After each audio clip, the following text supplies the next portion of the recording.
Listen everyone, आज हम लोग 9th क्लास का चैप्टर 3 यानी कोऑर्डिनेट ज्योमेट्री के बारे में आज हम लोग पढ़ेंगे। ठीक है, ये कोऑर्डिनेट ज्योमेट्री जो है ना, कार्टेशियन प्लेन पे सारा बनता है ना। तो सबसे पहले हम लोग कोऑर्डिनेट के जानने से पहले हम लोग इसके बारे में थोड़ा सा पीछे कुछ जानकारी प्राप्त, उसके बाद हम कोऑर्डिनेट में खुद पे खुद आ जाएंगे। तो सबसे पहले हम लोग प्रीवियस क्लास में आपने पढ़ा था है ना कि रिप्रेजेंट करने के लिए आपने पढ़ा था कि ये एक्स होता है ना, ये मतलब हॉरिजेंटल दो लाइन होता है। हम लोग दोनों के दोनों पढ़े थे, ये हॉरिजेंटल होता है और ये हमारा वर्टिकल होता है। दो लाइन पढ़े थे हम लोग वहाँ। इसको हम लोग एक्स और इधर एक्स डैश होता है। ओरिजिन से ओरिजिन के राइट साइड में हमेशा पॉजिटिव देता है 1 2 3। ठीक है, इधर हमारा 1 -2 और -3। ओरिजिन के लेफ्ट साइड में हमेशा निगेटिव देता है। इसमें हम लोग वर्टिकल में हमने पढ़े थे, यानी ओरिजिन होता है इधर भी 1 2 है ना, और नीचे भी -1 -2। ओरिजिन के जो नीचे होता है ना, वो हमेशा निगेटिव देता है, ऊपर में हमेशा पॉजिटिव देता है। यही दो हम लोग अलग अलग पढ़े थे वहाँ। ठीक है, अब ये कोऑर्डिनेट जब ये दोनों एक साथ पे बनेगा कार्टेशियन प्लेन पे है ना, वहां से हम लोग को कोऑर्डिनेट पढ़ना स्टार्ट, वहीं से हम लोग कोऑर्डिनेट के बारे में जानना स्टार्ट हो। कैसे बनता है कोऑर्डिनेट, जब तक ये दोनों एक दूसरे पे नहीं बनेगा है ना, तब तक हमको कोऑर्डिनेट नहीं मिलता है। ठीक है, तो हम लोग क्या करते हैं कि इसको, ये यहाँ पे भी ओरिजिन है, यहाँ पे भी ओरिजिन, हम क्या करते हैं इसको यहीं पे इसका ओरिजिन यहाँ पे ला देते हैं, दोनों बैठ जाएगा ऐसे। जब ऐसे ही ऐसे हम लोग को बैठेगा तो ये बन जाएगा -1 -2 था ना, -1, ये ऊपर में बन जाएगा 1 और 2, ये बनता है y। यहाँ भी y एक्सिस होता है। ठीक है, तो यहाँ भी हमारा y एक्सिस बनेगा। ये हमारा अब ये जो है ना, ये कोऑर्डिनेट ज्योमेट्री में हम लोग को आ गया ये। ठीक है, ये सारा कोऑर्डिनेट ज्योमेट्री से अब वैरी करेगा।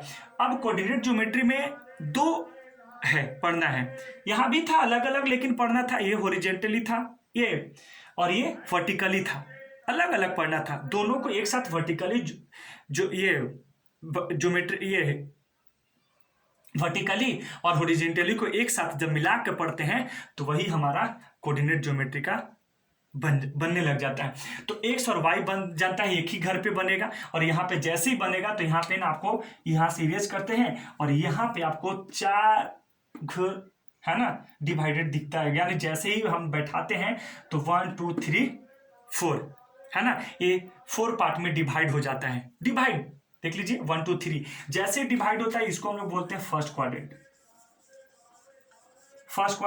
इसको सेकेंड, इसको थर्ड, इसको फोर्थ। ये हमेशा पॉजिटिव देगा है ना, क्योंकि एक्स एक्सिस ऐसे घूमते हैं तो एक्स में पॉजिटिव, वाई में पॉजिटिव, भी एक्स से ही घूमना होता है। तो यहाँ पे एक्स में क्या है माइनस, और उधर जाएगा तो पॉजिटिव हो जाता है। फिर यहाँ पे दोनों माइनस हो जाएगा, माइनस दोनों।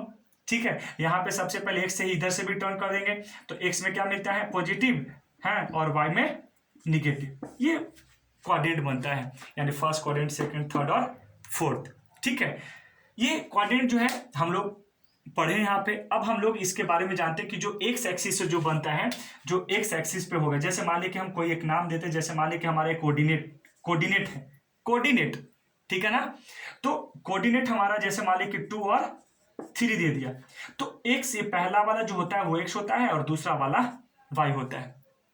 ठीक है, तो एक्स में 2 है, एक्स में 2 पे पेंसिल रख दिए, और y में 3 तक जाना है, y में 3 तक। ठीक है, मान लेते हैं 3, तो y में 3 तक ऐसे भागे और ये ऐसे आके मिल गया। यही हमारा a 2 और 3 हो गया। कितना आसान था, बहुत आसान है ये। और पॉजिटिव दोनों है, देखिए यहाँ पॉजिटिव दोनों दिया आपका। इस तरीके से हम लोग यहाँ पे ये पढ़ते हैं इसमें कोऑर्डिनेट निकालने के लिए। और आपको एक्सरसाइज में आपको इस तरीके से बहुत सारे सवाल मिलेंगे, आप अपने एक्सरसाइज से बनाइएगा। अब उसके बाद आते हैं हम एक चीज और भी इसमें आपको बताते हैं, इसमें जो है ना, तो ये सारा चीज जो है आपको बनाने के लिए आपको बताएगा, आराम से इजली बना लीजिएगा। तो अब इसमें आपको एक चीज है बताएगा कि एरिया फाइंड करने के लिए इसमें आपको सिखाया गया है। ठीक है, तो एरिया कैसे आप लोग फाइंड करेंगे इसमें, वो मैं आपको बताता हूं कैसे आपका एरिया फाइंड हो गया। तो ध्यान से देखेंगे इसको थोड़ा सा, है ना, आपके आर.एस. अग्रवाल बुक में मिलेगा, एनसीईआरटी बुक में तो नहीं मिलेगा एरिया निकालने के लिए, लेकिन आपको आर.एस. अग्रवाल बुक में एरिया निकालने के लिए, फाइंड करने के लिए आता है।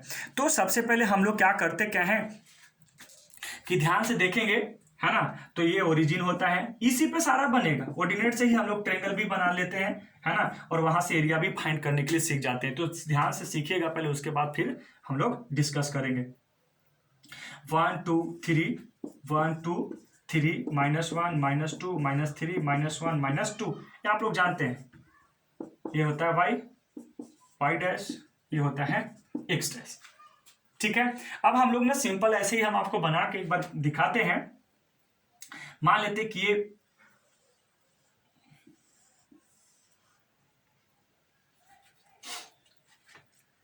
ये पॉइंट है ए बी सी, ये आपको दिया हुआ रहेगा, मैं आपको दे देता हूं यहाँ पे कितना कितना, उसके बाद ही बनेगा आपको।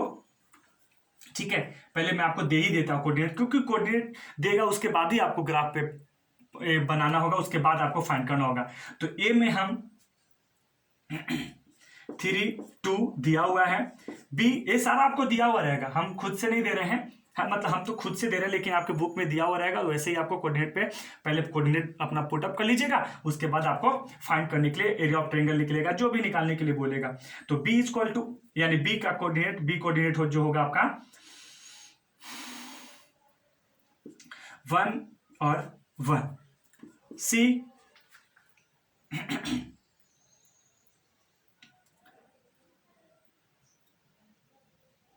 3 और 2, या 2 और 3, ठीक है, या 2 2, ठीक है, इस तरीके से आपको दिया हुआ है ना। वैसे हम अब हो सकता है, तो अब हमको 3 और 2 करना है, 3 और 2, यानी यहाँ ये यहाँ होगा ना, यहाँ, तो हम यहाँ पे ऐसे सीधा ले जाकर कैसे बना लेते हैं। ये है हमारा ए, बी 1 और 1, एक्स में 1, वाई में भी 1 हो गया यहाँ, और एक्स सी में है, इसमें भी 2 और इसमें भी 2। इस सी में हम थोड़ा चेंज करते हैं, है ना, इसमें हम रख लेते हैं आपको तो इसमें थोड़ा और भी बढ़ा करके बना करके दिखाते हैं आपको, क्योंकि इसी तरीके से आपको वहां भी एकदम बिल्कुल परफेक्ट बनाया हुआ रहता है। तो यहाँ पे हम रख लेते हैं 5 और यहाँ पे रख लेते हैं हम 1, 5 और 1 रखते हैं। तो x में 5 है और इस यहाँ पे 1, ठीक है, ये हो गया आपका c, ठीक है, यहाँ पे c भी है। अब इसको हम सीधे हम लोग क्या करते हैं कि इस तरीके से मिला देंगे, मिला दिया, 3 पॉइंट है तो ट्रायंगल तो बन ही जाएगा मिला देने पे। अब ट्रायंगल का एरिया हम लोग निकालते कैसे हैं, तो ध्यान से देखिएगा, ये जो है, ये हम यहां से यहां तक डिस्टेंस देखते हैं, ये पूरा सीधा डिस्टेंस देखेंगे यहां से यहां तक का। तो देखते क्या है कि ये यहां से लेकर के कितना है 2, और यहां से एक गैपिंग छोड़ा हुआ है, यानी यहां से यहां तक कितना होगा 1 ही होगा, तो ये 1 हो गया। यहां से देखिए ये यहां 1 2 3 और 4, तो 1 घर 2 3 और 4 तक पूरा कंप्लीट है, यानी ये पूरा कितना हो गया 4 हो गया आपका, ठीक है, 4 हो गया। अब हमको एरिया ऑफ ट्रायंगल निकालना है, तो क्या करेंगे, अब हम जानते हैं कि area of triangle is equal to 1/2 और बेस इंटू हाइट होता है। अब बैठा दीजिए, कुछ नहीं करना, 1/2 इंटू में बेस कितना 4, इंटू में हाइट कितना 1, यानी काट दीजिए, यानी 2 स्क्वायर यूनिट, इसमें यूनिट सेंटीमीटर मीटर नहीं रहता, हम लोग यूनिट से लेते हैं ना, इस वजह से सेंटीमीटर में नहीं रहता, तो हम लोग क्या लिखते हैं 2 स्क्वायर यूनिट, ऐसे इस तरीके से निकलता है।